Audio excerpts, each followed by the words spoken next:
I'm Sean. I'm a university student from Carmarthen. Hi, I'm Kate. I wear many hats. I'm an education manager for LGBT education charity Diversity Role Models, and I'm from Wrexham. So, when did you transition? I came out when I was 15 in 2019. Was that a scary thing at the time, or was it something you've been thinking about for a while? I knew I was trans from the time I was about 10, and it just got to a point where I decided that I just wasn't going to be happy if I didn't tell someone, and then it kind of barreled from there.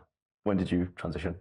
Well, I first had tried to transition in the mid-90s when I was about 25, 26, but it didn't go well. It got to the point where I didn't feel safe anymore, so I literally went back into the closet, and then I transitioned when I was about 42. So what was the trigger that made you think I've got to do something about it now? I kind of told myself I'll just live as a lesbian. I just decided that was going to be easier, but I just wasn't happy. I'm a very binary trans man, so I knew exactly who I was and where I fit in, but I just couldn't communicate that. What was the trigger for you? Every day I would see people walking down the street and I would feel like envy or feel jealousy almost. That's the life, or the type of life I wish I had. And that ate me up to the point where I was actually in hospital, and I was with a really supportive partner who had told at the time, and she was like, maybe you need to do something about this now.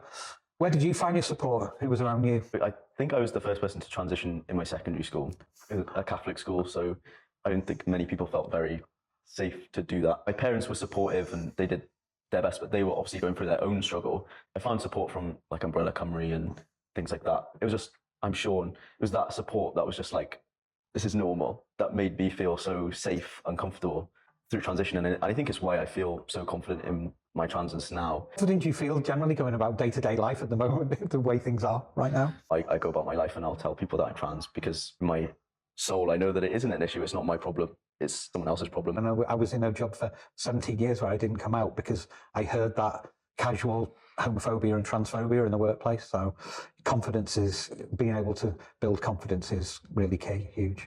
Being a young person now is kind of like facing this precipice where it could go either way.